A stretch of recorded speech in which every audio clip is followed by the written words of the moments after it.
Bienvenidos a El Reloj de Dios. Las noticias actuales con el enfoque bíblico que muestra nuestro tiempo y ubicación. El enfrentamiento entre palestinos y la policía israelí en la explanada de las mezquitas.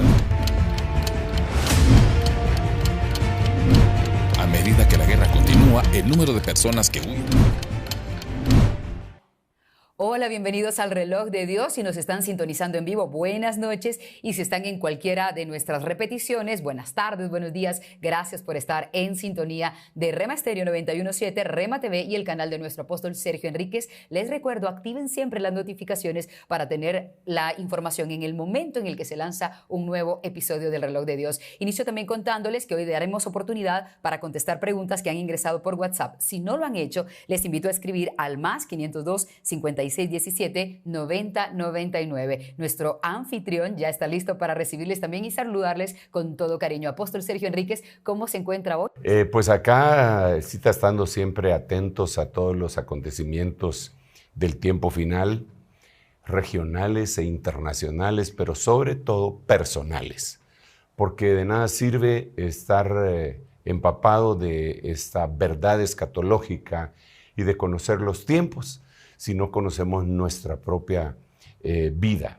Yo recuerdo que en la historia bíblica aparece Elías, al cual el Señor se llevó en un torbellino, y mientras iba camino hacia el Jordán, que desde el Jordán Dios se lo llevó, se le aparecieron primariamente una escuela llamada de los hijos de los profetas en Betel, y le hablaron a a Eliseo, quien era siervo de Elías, y le preguntaron: ¿sabes tú que hoy va a ser quitado tu Señor sobre ti? En otras palabras, ¿sabes que hoy va a haber un arrebatamiento en donde se van a ir a Elías? Y Eliseo les decía: sí, yo lo sé, callad.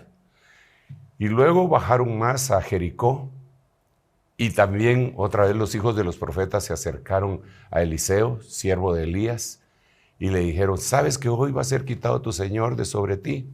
Sí, yo lo sé, callad. Y luego el mismo Eliseo le dice a Elías que antes de que sea quitado Elías, quiere el doble de la porción. El punto central es el siguiente: los hijos de los profetas sabían que Elías iba a ir en un arrebatamiento, tanto los de Betel como los de Jericó. Eliseo sabía que Elías se iba a ir en arrebatamiento. O sea, conocían el evento, pero no participaron de él. Entonces, de nada nos sirve a nosotros conocer la cercanía de los eventos si no participamos, ¿verdad? El propósito de este programa es despertar el sincero entendimiento del pueblo de Dios, pero no solamente para que tengamos algún conocimiento con el cual poder combatir, especular y discutir con otros. El propósito, al final de cuentas, es despertar nuestra conciencia y nuestro entendimiento para ver cómo estamos nosotros delante del Señor y poder partir así como partió Elías, ¿verdad? Entonces, así que de esa manera estamos y de esta manera los saludamos a todos. Que Dios nos ayude. Para que participemos, como siempre para dice que usted, participemos. que Dios nos agarre ministrados. Sí, amén. Y bromea diciendo confesados. Ustedes lo conocen, saben que lo hace. Bien, vamos hoy a hablar, entre otras cosas, acerca de cómo es que el Señor nos va planteando situaciones que se van dando. El camino hacia la apostasía es uno de los temas que debe interesarnos como cristianos, ya que pues en la explicación veremos por qué los cristianos somos principales protagonistas de la apostasía, si es que lamentablemente caemos en eso. Apóstol, hablemos inicialmente de la venida del Señor y luego eso nos irá guiando hacia conocer un poco acerca de la apostasía, porque deberíamos entender qué señales anteceden la venida del Señor Jesucristo para que estemos alertas y participemos, como bien decía usted, los cristianos en esta venida. Sí, Elcita, muchas gracias. Francamente, lo que nosotros habíamos ofrecido a los hermanos es que una vez al mes íbamos a contestar preguntas. Y cuando empezaron a venir estas preguntas nos dimos cuenta que había muchas dudas acerca de muchas herejías que pululan en el ambiente cristiano, ¿verdad? Sobre todo ahora con los medios de comunicación masiva como los tenemos. Porque con anterioridad los medios de comunicación masiva, y lo siguen siendo en cierta forma, los medios escritos, la prensa escrita, revistas, la televisión, la radio, y fue ampliándose. Pero definitivamente cuando a la llegada de Internet, de las redes sociales y de todas las plataformas de comunicación que se utilizan desde Twitter, Instagram, YouTube, Facebook, todas, TikTok, todas esas, cualquiera que tiene acceso y que medio aprende a utilizar o lo aprende bien a utilizar cada una de estas plataformas, dice lo que quiere. Dice lo que quiere o lo que cree que sabe o repite lo que dijo otro.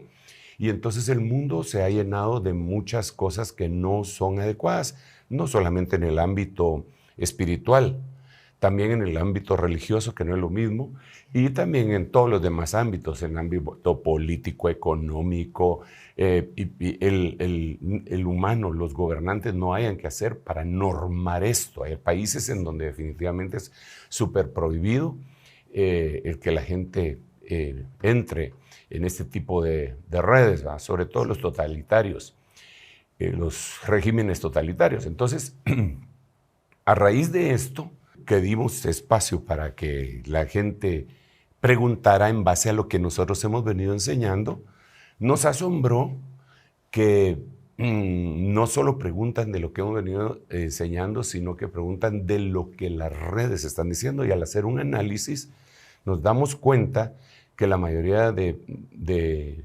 cristianos, hermanos, algunos les han planteado dudas serias acerca de su fe, precisamente estos medios, ¿verdad? Y es por eso que hoy, al querer abordar el contestar las preguntas, nos sentimos obligados a contestarlas, sí, pero poniendo el andamiaje espiritual, bíblico, para poder entender de qué se trata el tiempo que estamos viviendo. Tú mencionabas la venida del Señor y los eventos que se dan antes de. Y eso lo debemos de entender porque el Señor lo dijo, lo dejó escrito en la Biblia, digamos, en Malaquías 4 y sus últimos versículos, dice, por poner un ejemplo, solo por poner un ejemplo, dice, he aquí yo envío a mi siervo Elías, y dice, antes que venga el día de Jehová grande y terrible. O sea, antes del día de Jehová grande y terrible, lo que precede, pues, es la aparición del siervo Elías, según Malaquías 4, los últimos 2 versículos. Entonces, esto plantea otras preguntas. ¿Qué otras cosas positivas y negativas van a suceder antes del día del Señor? Y lo primero que tenemos que analizar es cuál es el día del Señor. El día del Señor en Malaquías habla del día grande y terrible. La palabra profética que fue escrita antes del Nuevo Testamento dice que la gran tribulación, la última semana de Daniel, la 70ª semana de Daniel, va a ser espantosa, pero le llama Día del Señor. Cuando lo trasladamos al Nuevo Testamento, 2 Tesalonicenses, Pablo dice, antes de que venga el Día del Señor, antes de que venga la gran tribulación, van a suceder varias cosas. Entonces, dentro de las cosas que dice, es que se va a manifestar en un apocalipsis el anticristo. Esto quiere decir que antes de que venga la gran tribulación, va a haber una manifestación extraordinaria de un personaje que va a avasallar en todo el mundo. Físicamente vamos a ver a alguien. Literalmente, eso es lo que la Biblia dice, ¿verdad? Y va a ser seductor.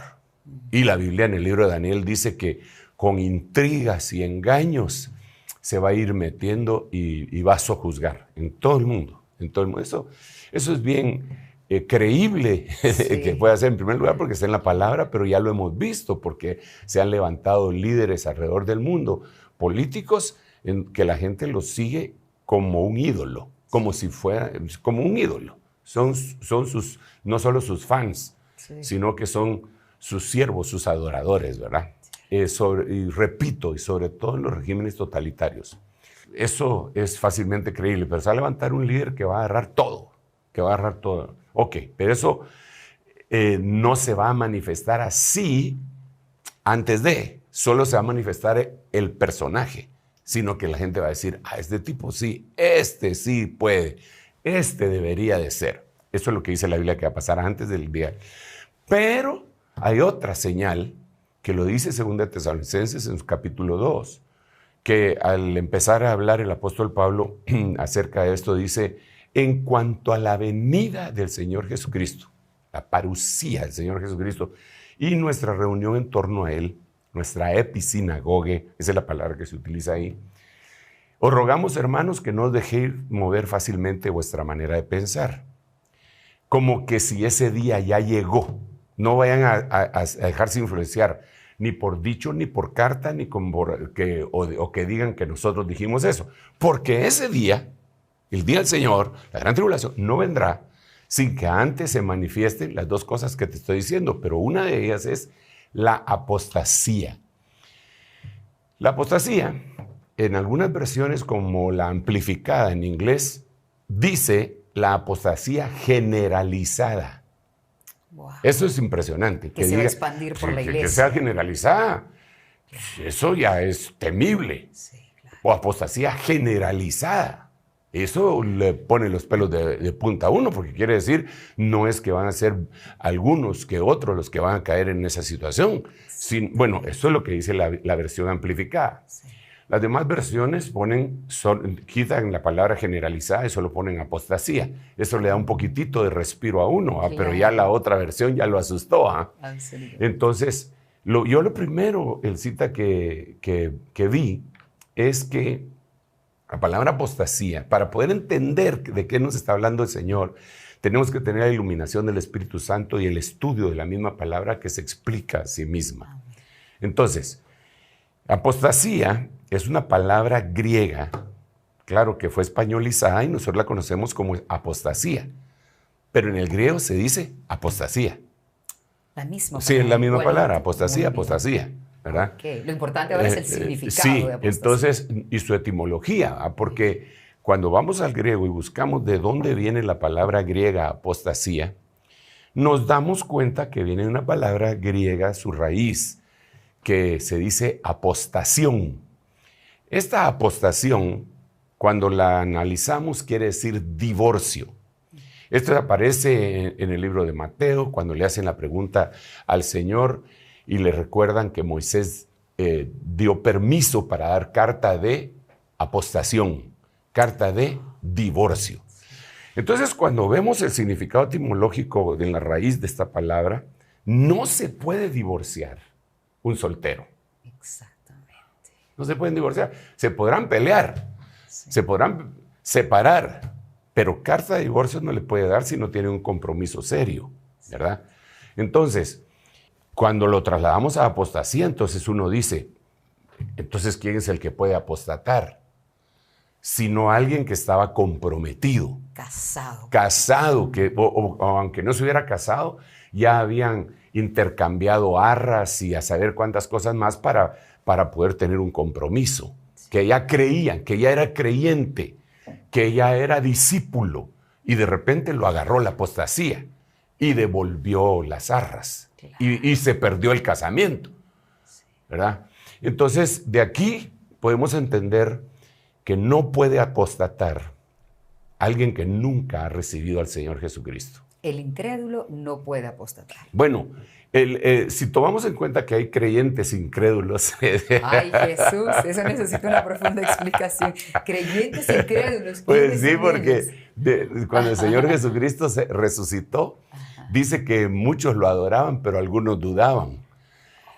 Tomás, el Señor le dijo, ven, mete tu dedo aquí y no seas incrédulo, sino creyente. ¿Va? Entonces hay gente que empezó a creer, empezó a evolucionar. Esos empezaron a evolucionar. El Señor, por ejemplo, les dice a los que les aplacó la tormenta, les dice, ¿por qué dudaron? Hombres de poca fe. Entonces yo le llamo a esos creyentes incrédulos, ¿verdad? Y que a veces, no solo ellos, no es que yo les llame, a veces yo mismo caigo en una situación de esa naturaleza y que Dios me ayude. Como dijo aquel hombre que necesitaba la ayuda para su hijo, Señor, creo, ayúdame en mi incredulidad, que parecería contradictorio, ¿verdad? Pero por eso yo no les llamaría incrédulos, yo diría irredentos, porque no han sido redimidos por la sangre de Cristo, no han nacido de nuevo. Ni siquiera les llamaría pecadores, ¿verdad? Porque todos pecamos, incluyendo los cristianos, les llamaría no redimidos. Entonces, no puede apostatar alguien que no ha sido redimido. Eso es lo temible de esto, que alguien que sí fue redimido y empieza a caminar en el camino del Señor, termina apostatando. Esto lo vemos en la Biblia, porque hay mucha tela que cortar y mucha discusión, pero la Biblia lo narra. Por ejemplo, dice la Biblia, en el libro de San Juan, capítulo 8, verso 31, dice, y dijo Jesús a los judíos que ya habían creído en él. Dijo Jesús a los judíos que ya habían creído en él. O sea, les podríamos llamar hermanos, ¿verdad? Claro. Ahora lo que convenía era meterlos al agua y bautizarlos, etcétera. Pero ya habían creído en el Señor. Eso es lo que dice San Juan 8:31. Vaya. Ahora, si vosotros permanecéis en mí, mis palabras permanecen en vosotros, seréis verdaderamente mis discípulos. Cuando sean mis discípulos, van a conocer la verdad. Cuando conozcan la verdad los libertará. Entonces ellos se ofenden. Dicen, nosotros jamás hemos sido esclavos de nadie para que nos estés diciendo que nos vas a venir a libertar. Nosotros creemos que, en otras palabras, creemos que tú eres el Mesías, pero deja de estar diciendo que nosotros somos esclavos. Jamás hemos sido esclavos de nadie. Entonces empiezan a arguir con el Señor y el Señor les empieza a contestar. Les empieza a contestar y a contestar. Cuando llega al verso 44, les dice el Señor, vosotros sois hijos del diablo y queréis hacer las obras de vuestro padre el diablo. Pero por el amor de Dios, 11 versículos anteriores habían creído en él.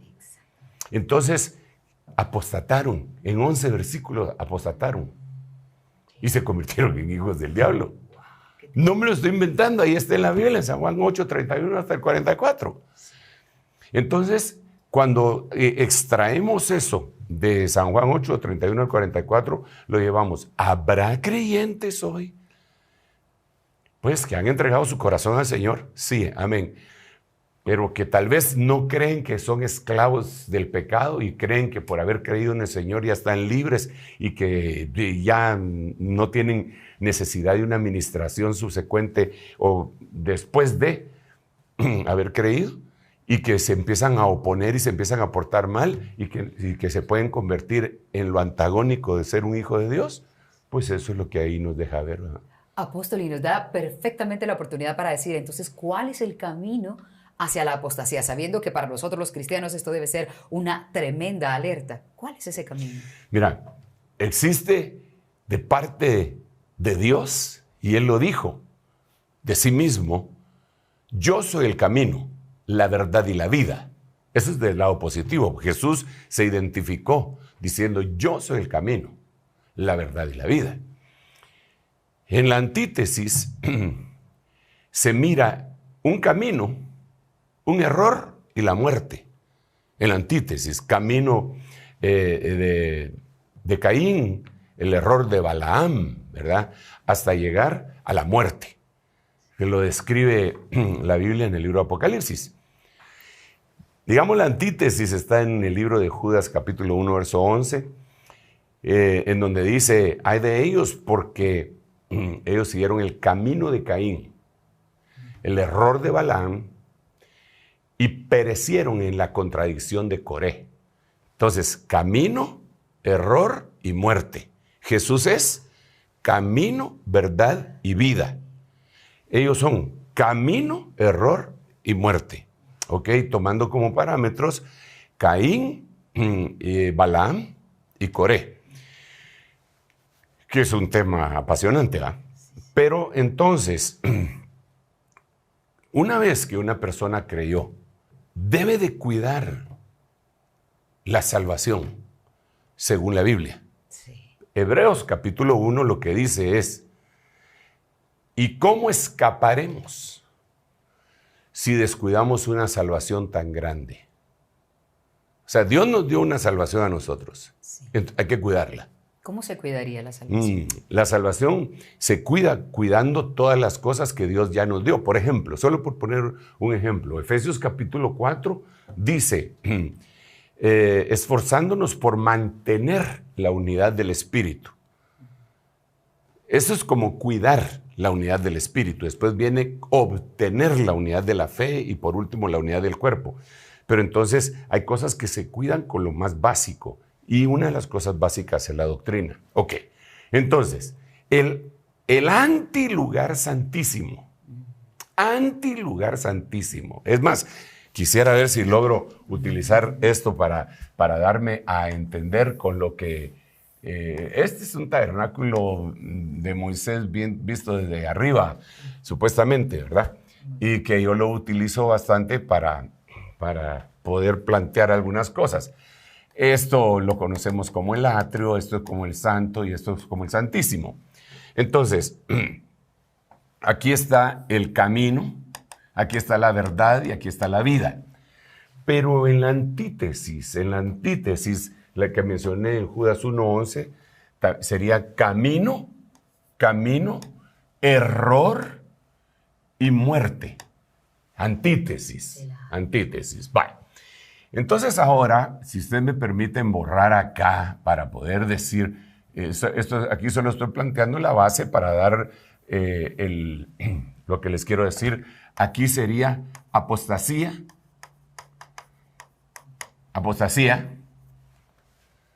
el antilugar santísimo. Lo que le precede es blasfemia. Y lo que le precede a la blasfemia es herejía. Entonces, el antilugar santísimo es la apostasía, precedida por una blasfemia, precedida por herejías. Entonces, lo que nosotros vemos en este momento, que ha sido utilizado las redes sociales, recordémonos que la forma de comunicación siempre han cambiado totalmente la fisonomía del mundo, totalmente. Cuando Gutenberg y su imprenta empezaron a reproducir libros a granel, cambió la fisonomía del planeta, hace un poco más de 500 años. Se vino la lectura, la forma de pensar de la gente cambió, etcétera. Híjole, incluso la gente que no leía la Biblia la empezó a leer porque se empezaron a traducir Biblias en 3 idiomas vernáculos, que fue español, alemán e inglés, ¿verdad? Porque antes solo estaban en los idiomas originales y lenguas que casi eran lenguas muertas. Pero ahora no, llegó a disposición de todos. Sí. Eso fue hace 500 años, más o menos, un poquito más. Entonces, hoy, la forma de comunicación volvió a cambiar. Hoy nosotros nos comunicamos por WhatsApp, por Instagram, por Telegram y por otro montón de cosas.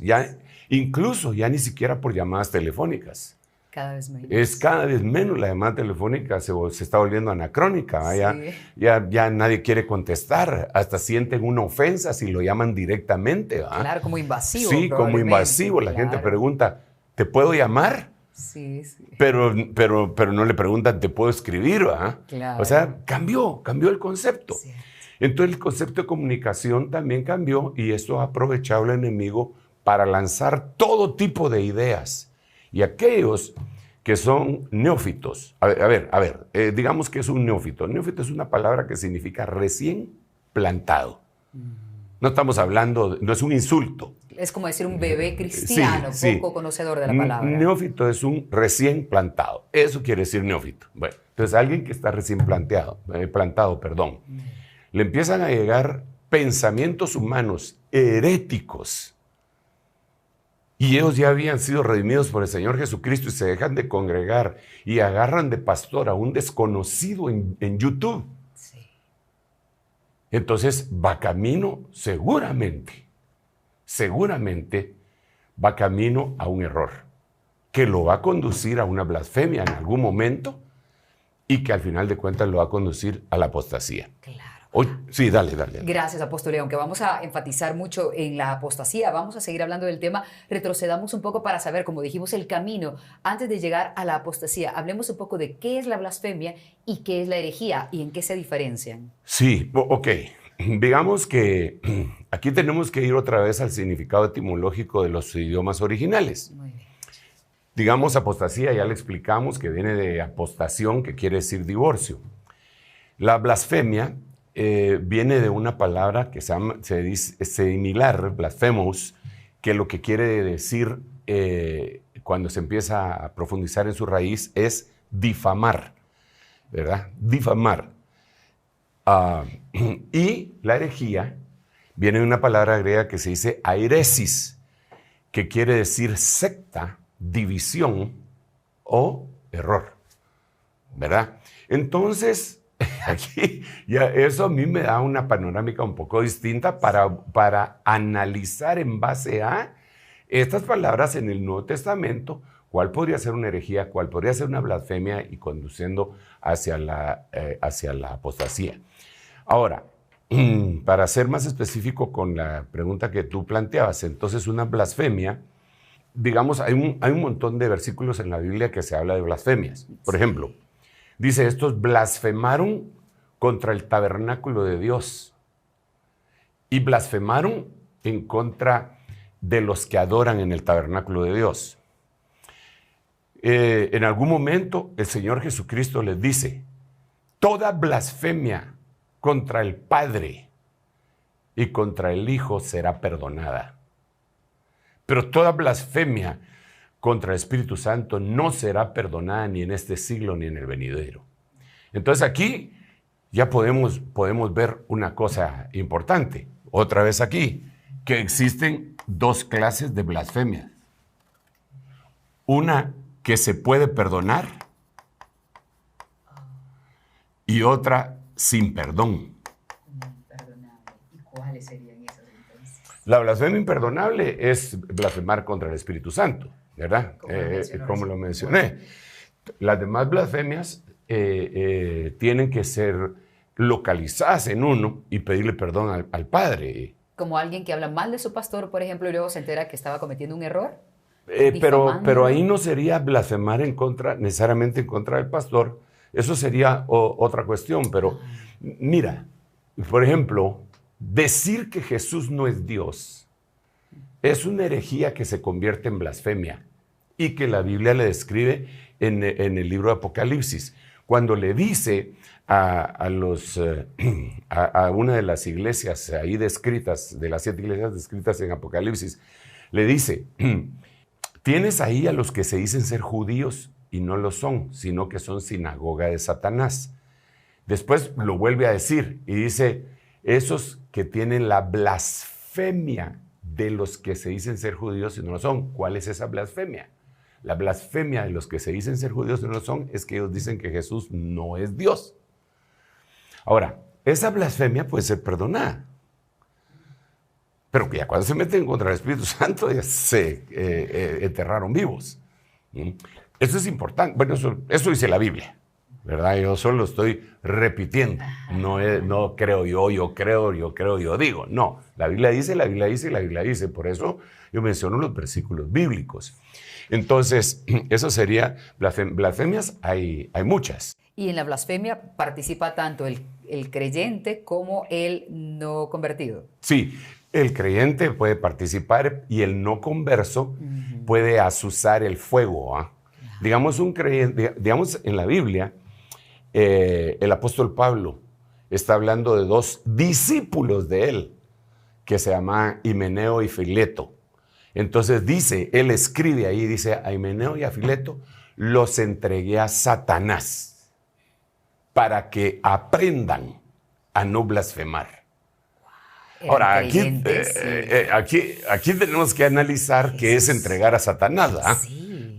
Ese es otro ¿Qué tema. fue tan grave lo que hicieron ellos? Sí, como pero para ¿y que qué sucediera? es entregar a Satanás? Sí. Porque es que no es entregar a Satanás, no es que ya se murieron. Ok. No. Porque 1 Corintios 5 habla de los que de un muchacho que estaba actuando muy mal, tenía un pecado terrible, todos son terribles, pero este era de lo peor, que incluso el apóstol Pablo dice, ni aún entre los gentiles están haciendo un pecado como el que está haciendo este. Y entonces dice, yo ya lo entregué a Satanás para destrucción de su carne, a fin que su espíritu sea salvo. O sea, lo entregaron a Satanás para que Satanás le diera una revolcada de aquellas tremendas, lo jalara por un piso empedrado de la antigua, ¿verdad? Para que se fuera golpeando en todo ese piedrerío. Le dieron duro, le fue feo, y eso lo hizo reflexionar para que al final su espíritu no se perdiera. ¿Y qué pasaba con su alma? Su alma también tendría que ser recapturada por su espíritu y ser salvado, pero su cuerpo hecho pedazos, ¿verdad? Entonces, ahí vemos que una entrega a Satanás no es una entrega para perdición. A Himeneo y a Fileto los entregaron a Satanás para que les fuera muy mal en la vida hasta que reflexionaran que habían dicho una blasfemia. Wow. Y como consecuencia, se arrepintieran, porque hay blasfemias que pueden ser perdonadas. Ahora, ¿de dónde vienen estas blasfemias? De las herejías. Muy bien. Entonces, las herejías, otra vez volvemos a la carga, se dividen en dos. A ver, lo voy a poner aquí y después voy a explicar qué quise poner. Una herejía yo le llamaría carnal. Y la otra herejía yo le llamaría espiritual. A ver, ¿qué estoy tratando de decir con eso? Ok. Una herejía carnal es lo que la Biblia dice, obra de la carne. Obra de la carne. ¿Qué es carne? Alma más músculo. Esa puede ser una herejía. Carnal. ¿Podríamos poner un ejemplo? Carnal. De la carnal. Una necedad. Una necedad de alguien que dice, no, así no es la cosa es así, y se va contra la razón y contra la Biblia. Es una energía procedente de la carne. Quiere ganar la batalla. Sí, exacto. ¿Verdad? Eso es carnal. Y hay otra cosa aquí que tendríamos que explicar acerca de la herejía para ir después a ver algunas cosas que se dicen para analizar si son error, herejía, blasfemia o apostasía, ¿verdad? Entonces, cuando alguien se mantiene en una posición intransigente en el lado negativo, desde luego, o permanece firme en lo positivo, Dios siempre le ayuda. Por ejemplo, Faraón endureció su corazón 9 veces. La última vez, Dios dice en la Biblia, y Dios endureció el corazón de Faraón. Pero las 9 veces anteriores, la Biblia dice, y Faraón endureció su corazón, y Faraón endureció su corazón, y Faraón endureció su corazón, y Faraón endureció su corazón, y Faraón endureció su corazón. 9 veces. Entonces en la 10ª dice, y Dios endureció su corazón. ¿Eso es lo que querés? Pues eso te doy. Ok, vale. En el lado positivo, ahí Faraón fue intransigente. En el lado positivo, Daniel propuso en su corazón no contaminarse con la comida del rey y arriesgó su vida y suplicó al eunuco que no le dieran de comer la comida del rey ni la bebida del rey. Entonces se permaneció eso. Entonces Dios dijo, ¿eso es lo que querés? Pues yo te ayudo. Ahora vas a resultar más robusto y más sabio que todos los demás. Yo te ayudo. Propuso en su corazón lo bueno y Dios lo apoyó. Entonces, cuando alguien intransigentemente se queda metido en una herejía carnal, llega un momento en el que Dios dice, bueno, ¿eso es lo que querés? Ok, yo te ayudo.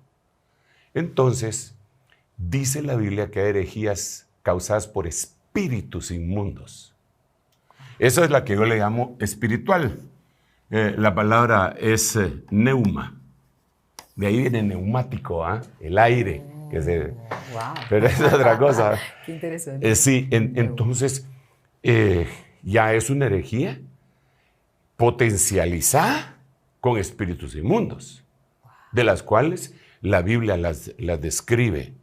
Pues él cita, 1 Timoteo, los versículos que mencionamos muy al principio, en el versículo 1 dice que el tiempo final va a estar marcado por apostasía, igual como lo dice 2 Tesalonicenses capítulo 2, los versículos que ya mencionamos.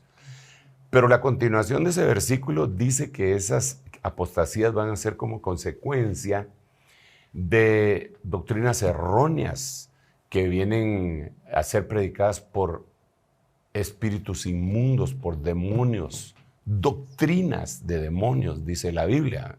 Esa ya sería una herejía espiritual. Pero todo empezó con una herejía carnal. Fruto, obra, porque la carne no tiene fruto, sino que obras, obra de la carne. Luego eso se transicionó. ¿Eso querés? Va, ahí te mando unos espíritus engañadores, porque recordémonos que Dios es el que permite que vengan los espíritus inmundos. ¿Con qué fin? Porque dice, por cuanto no quisieron recibir el amor por la verdad, con el fin de castigarlos, yo les enviaré espíritus engañadores para que crean a la operación de error. O sea, ¿no me querés creer? Va a creerle a los malos entonces, pues. Wow. Es otra vez, va a apoyar la intransigencia de la gente. Claro. ¿Eso es lo que querés? Dale, pues. La necedad humana. Sí. Apóstol, ¿y qué papel juega la fe en todo este proceso? No, pues es que es la fe precisamente la que quieren, porque dice, apostatarán de la fe. La fe es la que están atacando. La fe tiene varios enemigos. Pero uno de los enemigos es precisamente la herejía, la apostasía, la blasfemia. Eso es lo que se ataca, y se ataca, y se ataca. Si tú te das cuenta, las estadísticas que se realizan a nivel mundial entre cristianos, nos percatamos cómo ha sido dañada la fe de una cantidad impresionante de hermanos con cosas que no son bíblicas. Raras. Y que les llegaron a su mente, a su intelecto, en vez de llegarles a su espíritu, a la mente de Cristo que nos fue puesta dentro de nosotros cuando aceptamos a Cristo, porque la Biblia dice que nosotros tenemos la mente de Cristo. Entonces, si ya tenemos la mente de Cristo, lo que necesitamos ahora son los pensamientos de Dios que aterricen en la mente de Cristo, que fue instalada cuando creímos.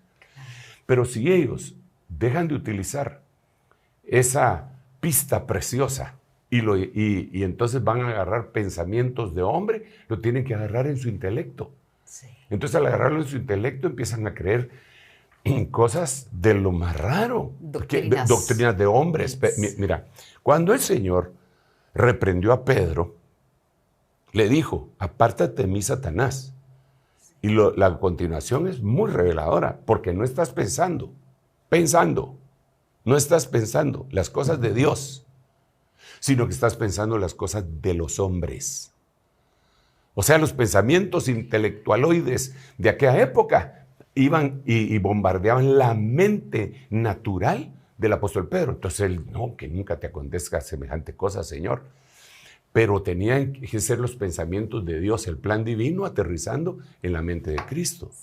Cuando eso sucede en la actualidad, la cristiandad se puede con una facilidad impresionante desviar. Es que no me lo estoy inventando, porque es que la Biblia dice, despojándonos de todo peso y del pecado que tan fácilmente nos envuelve. Fácilmente nos envuelve. Sí. Entonces tenemos que ser bien cuidadosos con ello. Absolutamente. Apóstol, y estamos a punto de ir a la pausa para contestar algunas de las preguntas relacionadas con herejías, con apostasía y estos temas que estamos hablando hoy, la blasfemia. Pero antes de hacerlo, usted abona mucho en las prédicas acerca de la apostasía y parece ser, de acuerdo a lo que hemos platicado hoy, es porque existe pues una preocupación como líder de la iglesia que es usted acerca de cuánto los cristianos nos podemos dejar engañar. ¿Quiere agregar algo más acerca de la apostasía antes de ir a la pausa y regresar a contestar las preguntas de la audiencia? Sí, bueno, yo creo que la tarea de un pastor de ovejas pues es cuidar al rebaño, quitarles, estoy hablando de un pastor literal, de ovejas literales, animalitos, esos que huelen mal y que dicen meh. Claro. Y su tarea principal es cuidarlas, llevarlas a abrevaderos, ver que no tomen agua turbia, ver que no se peleen entre ellos, ver que descansen bien. Y hay algunas funciones pastorales que están descritas en libros de hermanos que para aprender un poco más de cómo pastorear se volvieron pastores literales. Hay un libro muy recomendable, por cierto, que se llama La vida en el redil, que es un hermano que se volvió pastor de ovejas y ahí aprendió muchas cosas. Literalmente ovejas. Sí, él literalmente pastor. Compró sus ovejitas, hizo sí, su... tenía sus ovejas y las pastoreó. Ajá. Entonces, dentro de las cosas que él hacía y que son las funciones de un pastor y que las tuvo que aprender, era desparasitar a las ovejas. Y las tenía que desparasitar con parásitos externos e internos, ¿verdad? Incluso él es uno de los que explica que en el verano les echaba aceite en la cabeza a las ovejitas, que es algo que se dice en la Biblia, ¿verdad? Que a las ovejas les echan aceite para que el aceite le corriera y le tapara la nariz, porque por la nariz entraban algún tipo de parásitos que le carcomían el cerebro, ¿verdad? Eso es lo que él dice ahí, ¿verdad? Y dentro de las cosas, y por eso me vino a la memoria el recuerdo de este libro tan bonito y de lo que él explica, es que en las noches las ovejas que tenían parásitos no dejaban descansar a las otras, porque empezaban a patalear, a pegar, a golpear a las demás ovejas. Eso es muy aleccionador, porque hay ovejas que no dejan, ovejas ya ovejas de una iglesia, ¿ah? Sí, claro. Que no dejan descansar a otras ovejitas que están queriendo reposar, y la razón por la que no dejan descansar a los otros es porque tienen parásitos. ¡Demonios, pues! Y en las noches empiezan a patalear y fastidian a los demás, ¿verdad? Por eso es que hay problemas en las iglesias. Entonces, ok, como pastor, las funciones que nosotros queremos hacer son esas, ¿verdad? Cuidar al rebaño. Hay ovejas que no se dejan cuidar y se salen del redil. En la iglesia hay ovejas negras también. Oh, sí, así como está en Lucas 15, sí. que se salen del rebaño, se van a embarrancar. Uno tiene que ir a buscarlas a veces o enviar equipos ministeriales, porque si la iglesia crece mucho, enviar equipos ministeriales, y algunas no se logran. Algunas no se logran y no regresan. Algunas regresan despedazados como el hijo pródigo, ¿va? Pero entonces, dentro de la responsabilidad ministerial de cada uno de nosotros, que el Señor nos ha dado este privilegio tan lindo de ser pastores, es que las ovejitas no beban agua contaminada. Es que, mira, no es por un egoísmo carnal que, digamos, uno les dice, no coman eso. Es un padre, es una madre diciéndole a sus hijos que no pueden comer algún tipo de comida.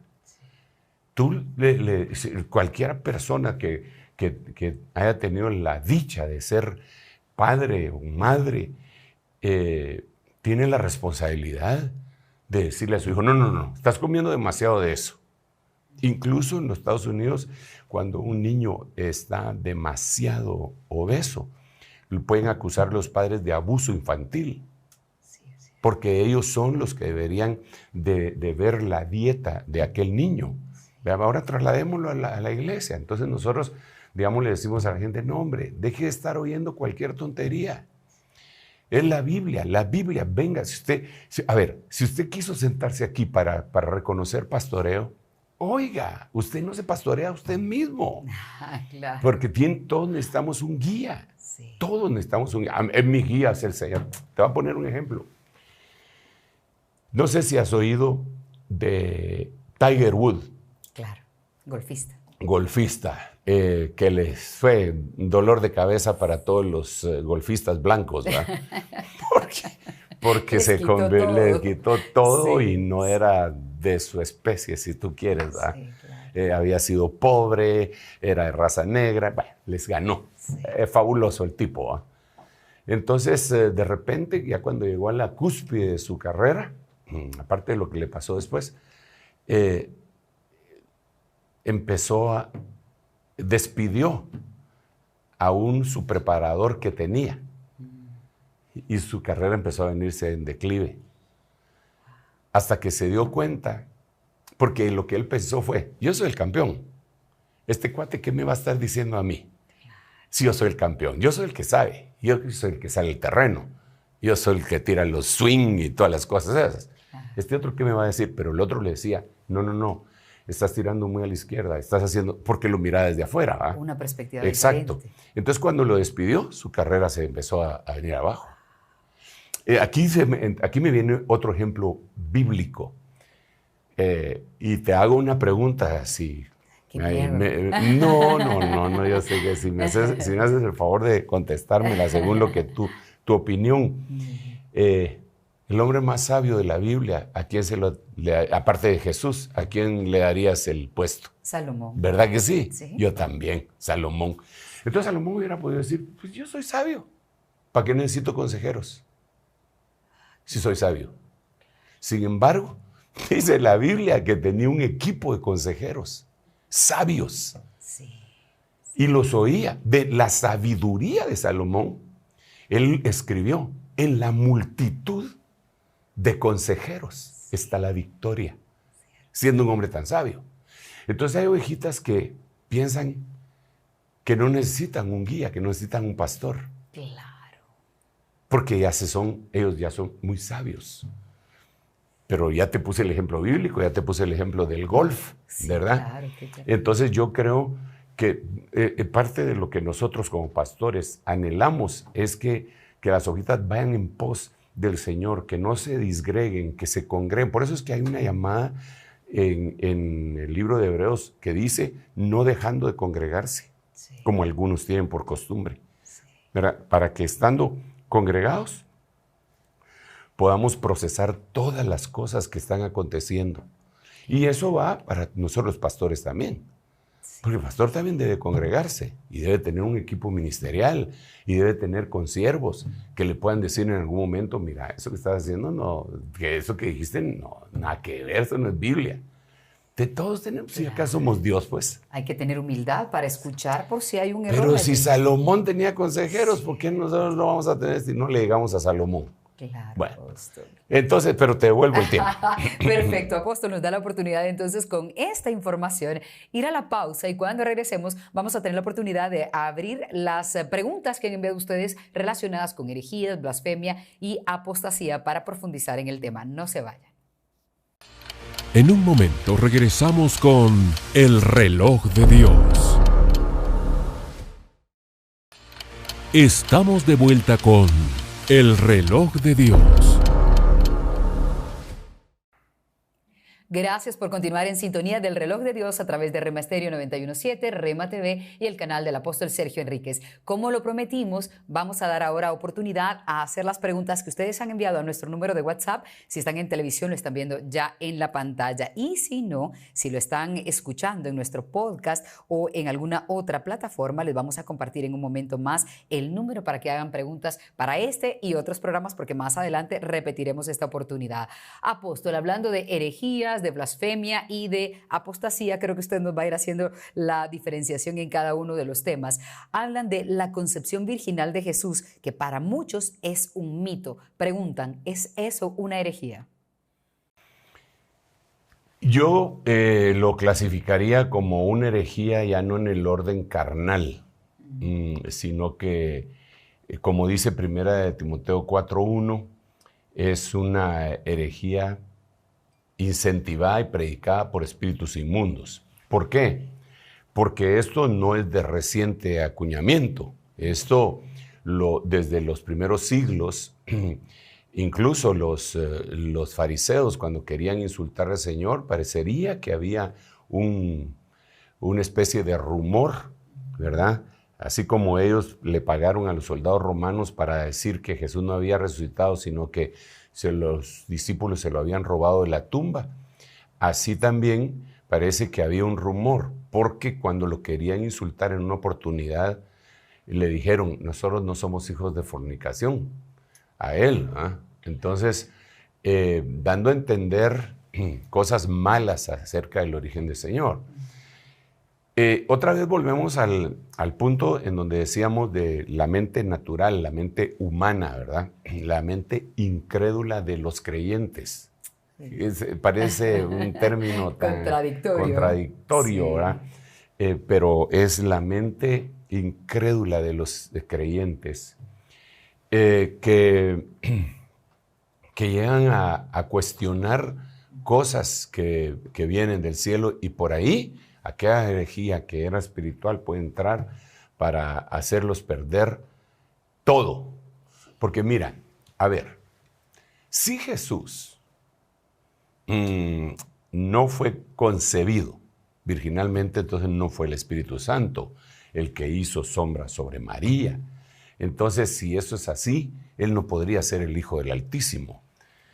Si no es el Hijo del Altísimo, entonces tenemos que ir al contexto bíblico. Cuando dice la Biblia, este es el anticristo, el que no confiesa que el Mesías ha venido en carne. Entonces ya eso sería el espíritu del anticristo operante. ¿Eh? Pero ¿qué se saca con esto? Sí, hermana, sí, esa es la cosa más tremenda. Porque todos los pecados de toda la humanidad, digamos antes de que viniera el Señor Jesucristo, todos los pecados eran cubiertos por la sangre de los corderos. Entonces se sacrificaba un cordero, se le ponían las manos, el sumo sacerdote le ponía las manos sobre la cabeza, y entonces todos los pecados en el día de la expiación, todos los pecados del pueblo estaban cubiertos, no borrados, estaban cubiertos. ¿Por qué estaban cubiertos? Porque solamente una sangre que no es humana podía borrarlos. Entonces, mientras venía el Mesías, aquellos pecados quedaban cubiertos a la espera de que viniera el Mesías. Con él serían borrados. Exacto. Pero no podía ser una sangre del linaje humano. Claro. No podía ser una sangre del linaje humano. Dios no lo iba a hacer. La Biblia lo dice, que nosotros no fuimos rescatados con sangre de toros y machos cabríos, sino que con la sangre preciosa del Cordero de Dios. Entonces, si Jesús fuera un humano, porque eso es lo que dan a entender, entonces los pecados de todos aquellos que estaban cubiertos no han sido borrados. Y todos nosotros estamos en la calle. Pero la Biblia dice, bienaventurado el hombre al que Dios no le imputa pecado. Entonces, quitarle en la mente la divinidad a Jesucristo y ponerlo como un simple humano es prácticamente quitarse a sí mismo la oportunidad de la fe. Eso desbarata todo. Esa es una herejía que los va a llevar a una blasfemia y a una apostasía. Mira, es que tiene unas implicaciones extraordinarias. Por eso dice la Biblia en 1 Pedro que Jesús, en el capítulo 3, verso 18, dice que Jesús bajó al infierno, bajó a los infiernos. Y lo primero que nosotros pensamos, ¿y qué bajó a hacer al infierno el Señor? ¿Va? ¿Qué tiene que ver el Señor en el infierno? Pero realmente lo que la Biblia dice es que bajó al Hades. El Hades, en el griego se dice Hades, en el hebreo se dice Seol, pero es la misma región. El Hades no es el infierno, es una región de los muertos en donde están guardadas las almas. Las almas de aquellos que no fueron redimidos y las almas de los que sí fueron redimidos, solo que en diferentes espacios. Por ejemplo, eso lo vemos cuando la historia del rico y Lázaro. Lázaro está en el seno de Abraham, en el inframundo, en la región de los muertos. Okay. Entonces, ¿qué hace Jesús? Baja al Hades, al infierno, a las partes internas de la tierra. Y prácticamente les dice a todos los que se murieron con sus pecados cubiertos, ¡hey! ¿Se recuerdan del cordero que ustedes sacrificaron? ¿Se recuerdan? Sí, ok. Yo soy el cordero de Dios, el que Dios mandó, el cordero de Dios que quita su pecado. No que se los cubre, que quita el pecado del mundo. Entonces, creer que Jesús es simplemente un humano, es quitar ese poder a la fe, y es una herejía que va a llevar a una blasfemia. Es un insulto Sí. Es un insulto a Dios, ¿verdad? Claro, desbarata mucho de nuestra sí, fe. y yo creo que las cosas, mira, Cita, las cosas del Evangelio no pueden ser entendidas con la mente humana solamente. Claro, yo entiendo que todos los humanos, una grandísima parte de los humanos, pues somos inteligentes. El Señor nos dio cierto tipo de razonamiento. Entonces se nos queda. Si nos hablan de la Trinidad, se nos queda la doctrina. La aprendemos. Si nos dicen que Jesús fue concebido virginalmente, lo aprendemos. Pero no basta aprenderlo con creerlo. Sí. Si lo ponemos en una balanza, ¿qué es lo que necesitamos? Es que eso se haga vida en nosotros. No entenderlo acá, sino que entenderlo en el interior, en nuestro ser interior, que sea un rema. Sí. Entonces, el Señor Jesucristo tuvo que haber nacido de esa manera. María tuvo que haber quedado embarazada cuando oyó la palabra, porque la palabra en el libro de Mateo capítulo 13 se dice esperma. Entonces el esperma divino entró por el oído de ella, por el oír viene la fe, llegó hasta su espíritu. El Espíritu Santo hizo sombra sobre el vientre, el útero de María, y entonces el santo ser que nació de ahí se iba a llamar el Hijo del Altísimo, que era nuestro Señor Jesucristo. Sí, es una herejía de las más terribles y es un insulto prácticamente al Señor. Apóstol, antes de seguir con las preguntas, fuera del aire nosotros hablábamos acerca de herejía y que existen tal vez dos vertientes. Una que puede venir del error de una persona de malentender la palabra de Dios y puede estar cometiendo una herejía, y quien tiene el deseo de confundir o que tiene una motivación distinta. ¿Podríamos explicar esas dos vertientes de la herejía? Que tal vez alguien puede ser hereje sin querer hacer daño, sino por malentender. Tal vez yo a ese no le llamaría hereje, yo a ese le llamaría pues una persona que por falta de conocimiento y que su conciencia no ha sido fortalecida por la gnosis de Dios, entonces cree cosas que no son ciertas, ¿verdad? El ejemplo que poníamos es cómo el Señor le dice a Pedro, refiriéndose al apóstol Juan, ¿y qué si yo quiero que éste quede hasta que yo regrese?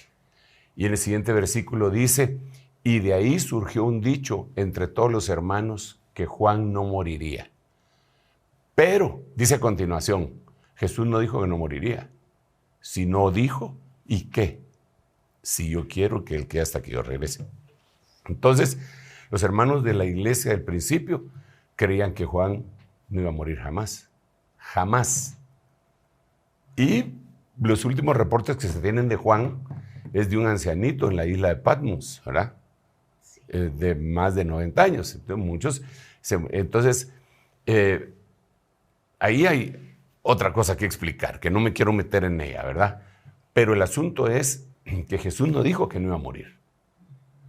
Jesús, en otras palabras, lo que dijo es, si yo quiero que él no se muera hasta que yo regrese, en otras palabras. Eso era más adecuado.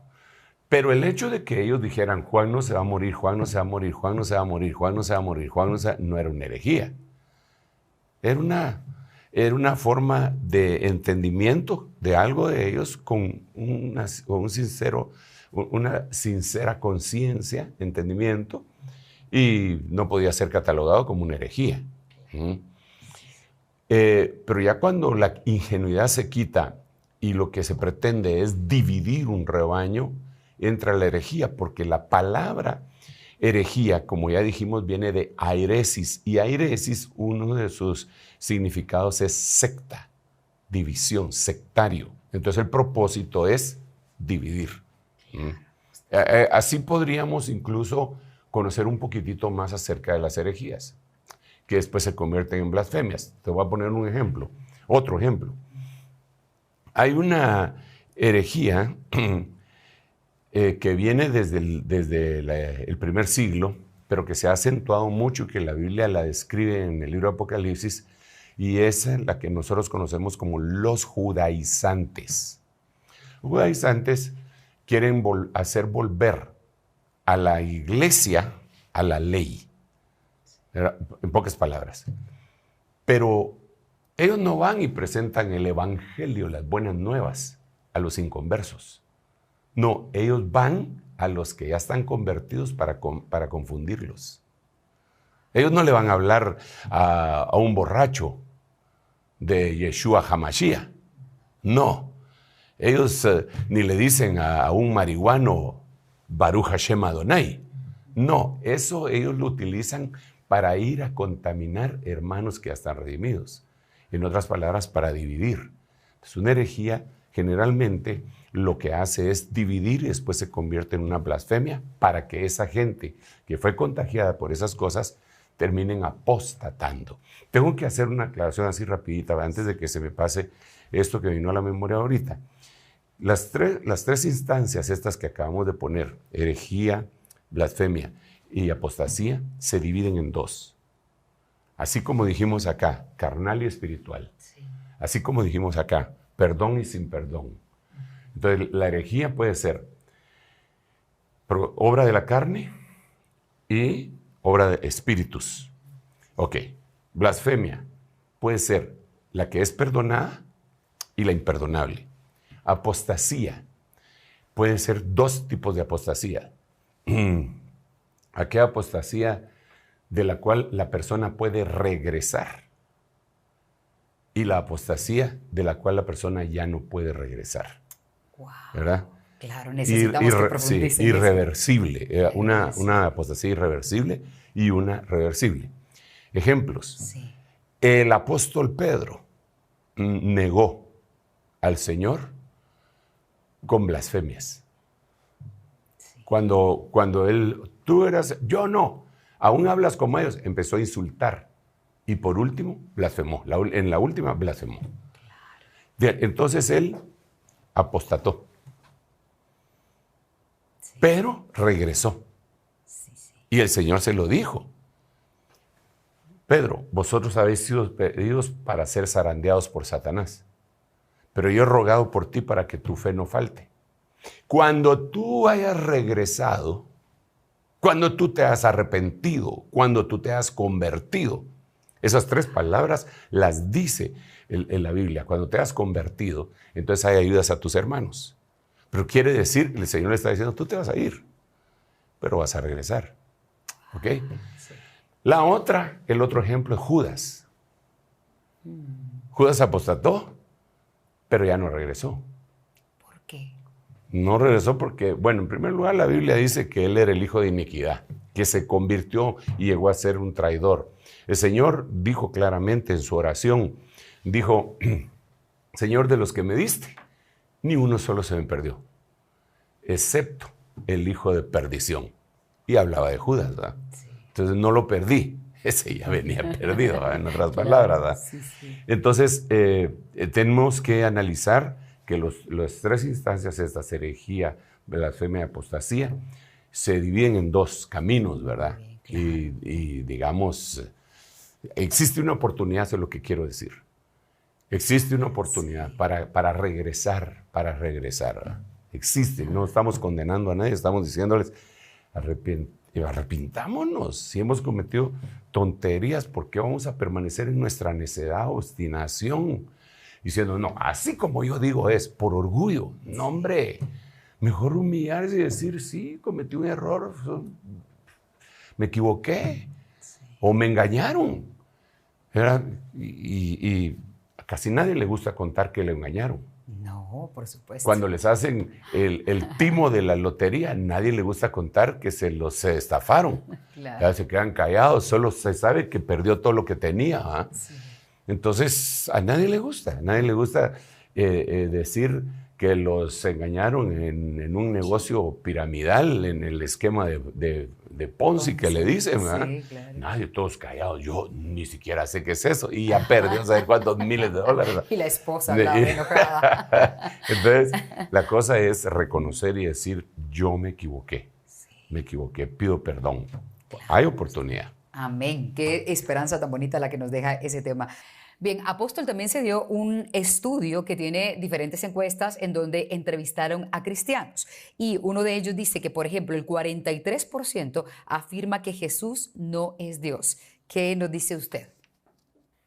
Sí, esa es otra de las que está íntimamente ligada con la primera que platicábamos, ¿verdad? Sí. Tenemos que entender varias cosas. Los teólogos le llaman a Jesús la unión hipostática, que quiere decir la unión entre lo divino y lo humano. La Biblia habla de la kenosis de Cristo y la Biblia le dice el misterio de la piedad. El misterio de la piedad. ¿Por qué? Porque Dios tomó forma de hombre. O sea, es una cosa que eso, te repito, se puede aprender acá, pero no basta con aprenderlo acá. Eso es una cosa que se le tiene que ser revelada a uno, Sí. de que Jesús verdaderamente es Dios. Entonces, si no, la mente humana nos va a juzgar sucio. Nos ¿Verdad? traiciona Mira, horriblemente. dos personas, uno que tiene fe en que Jesús es Dios, ¿verdad? Y el otro que es medio no lo cree, medio sí que no. Y miramos el universo.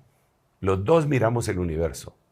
Entonces, los que creemos que Jesús es Dios, llegamos a la siguiente conclusión. ¡Qué misericordia la de Dios! Siendo un universo tan vasto que parece infinito, aunque no lo es. Porque infinito solo Dios es.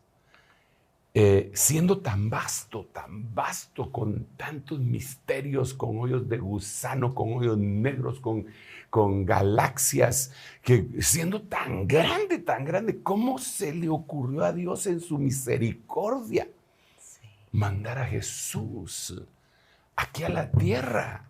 Y que naciera en Belén de Judá, de la cual estaba escrita: tú, Belén, me eres muy pequeña para estar entre los millares de Israel, pero de ti me saldrá el que será el caudillo de Israel. Y uno dice, wow. Y entonces se hace uno con el salmista cuando dice: cuando veo los cielos, obra de tus manos, y las estrellas que tú formaste, digo, que es el hombre para que él te acuerdes, y el hijo del hombre para que lo visites. Así piensa el que cree que Jesús es Dios. Sí.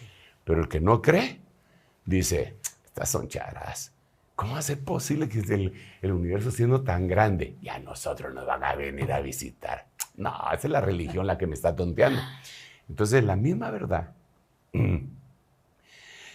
para unos va a representar una falsedad, para los otros una verdad, dependiendo de si creemos que Jesús es Dios. Yo creo que Jesús es Dios, es mi Señor, lo seguimos y le hemos dedicado nuestra vida a Él. Y siempre nos sentimos deudores delante de Él, y es lo más grande que nos puede haber sucedido. Esa es mi percepción profunda, personal. Por eso le sirvo a Dios, ¿verdad? Sí. Si no lo creyera, pues ¿qué estoy haciendo aquí, va? Sí. Creo yo que no debería ser así. Así que sigamos. Perfecto. Vamos ahora a la siguiente pregunta. Preguntan también el equipo de producción nos hizo el favor de reunir muchas preguntas y tratar de unificarlas para que se conteste fácilmente. Apóstolis, siempre en este estudio se afirma que el 56.1% de los cristianos afirma que Jesús no es el único camino al Padre. Y de nuevo nos preguntamos, ¿esta es una herejía? Sí, mira, el propósito de ese postulado es hacer valer el ecumenismo. Porque en el ecumenismo se diría entonces que todas las religiones van a Dios, lo cual no es cierto, definitivamente. ¿Por qué no es cierto? Bueno, si tomamos el parámetro bíblico, Jesús dijo: yo soy el camino, no dijo yo soy un camino. Sí. También posteriormente se escribió: hay un solo Dios y un solo mediador entre Dios y los hombres, Jesucristo hombre. Entonces, querer hacer otros caminos es lo que el Señor dijo en el libro de San Juan. Otros vinieron antes que yo, y los otros eran ladrones, depredadores. Yo soy la puerta de las ovejas. El que por mí entrare, entrará y saldrá y hará nuevos pastos. Todos los demás no son No son. Por un gran liderazgo que tengan y sean admirados y filósofos y lo que sean. Sean filántropos, lo que querrás. Claro. Todos son salteadores. Yo soy el camino, dijo el Señor. Entonces nosotros como siervos de Él, discípulos de Él, Sí. como Juan el Bautista, cuando pasó Jesús, lo señaló. He ahí el Cordero de Dios que quita el pecado del mundo.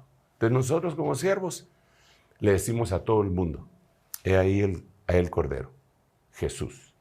Él es el que va a solucionar tus problemas, no la religión y ningún otro líder. Lo que pasa es que en este tiempo, en este momento, en esta línea de tiempo, existe una mentalidad de cristal, ¿va?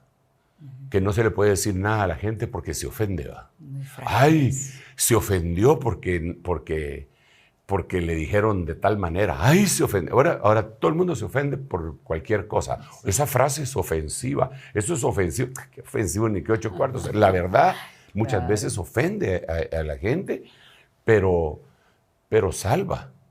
Sí. Es salva. La verdad nos corrige, nos libera, nos salva. Entonces, yo lo que creo es que la mentalidad humana lo que quiere es, usted es musulmán, sí está, bueno, véngase, usted es de tal otra, véngase, juntos vamos, eso le gusta a Dios. No, no es cierto. La Biblia lo que dice es, mira, lo que Dios juntó, no lo separe el hombre. Así dice. Sí. Sí lo has oído, ¿verdad? Claro, claro. Sobre todo cuando habla del matrimonio. Exacto. Lo que Dios Sí. juntó, no lo separe el hombre. Va. Sí. Entonces, de aquí podemos nosotros deducir que lo que Dios separó, no lo junta el hombre. Lo que Dios juntó, no lo separa el hombre. Entonces, lo que Dios separó, no lo junta el hombre. ¿Y qué fue lo primero que Dios separó en Génesis? La luz de las tinieblas. Y dijo Dios, sea la luz. Y dice, y separó Dios la luz de las tinieblas. Entonces ahora viene Pablo y dice, ¿qué comunión tiene la luz con las tinieblas? O Cristo con Belial. En otras palabras, si Dios puso en las tinieblas a un montón de gente que no acepta a Cristo, porque para salir de las tinieblas hay que aceptar a Cristo. Pero tiene tal religión. Entonces, ¿cómo les vamos a juntar con algo que sí creyó eso? Sí. Ya quedó claro que el único camino es Jesús. Claro, yo no estoy diciendo que no les hablemos o que ustedes, las hermanas, cuando miren a alguien le tiren el pelo, ¿ah? Bueno, aunque hay algunos hermanos que también tienen el pelo largo para poderlo tirar, ¿verdad? Pero, pero yo no estoy diciendo eso. Sí. Claro, nosotros podemos tener una conversación afable con una persona que no conoce al Señor para ver también si hablarles con ternura se les puede convencer, como dice la Biblia. Pero eso no quiere decir que vamos a tener comunión. Comunión ya es de índole espiritual, no almática, no intelectual.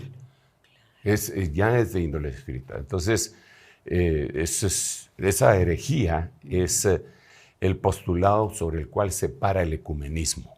Así que sí, es una herejía temible. Bien, apóstol, tenemos una serie de preguntas, pero vamos a decir ya la última porque en realidad el tiempo ha avanzado.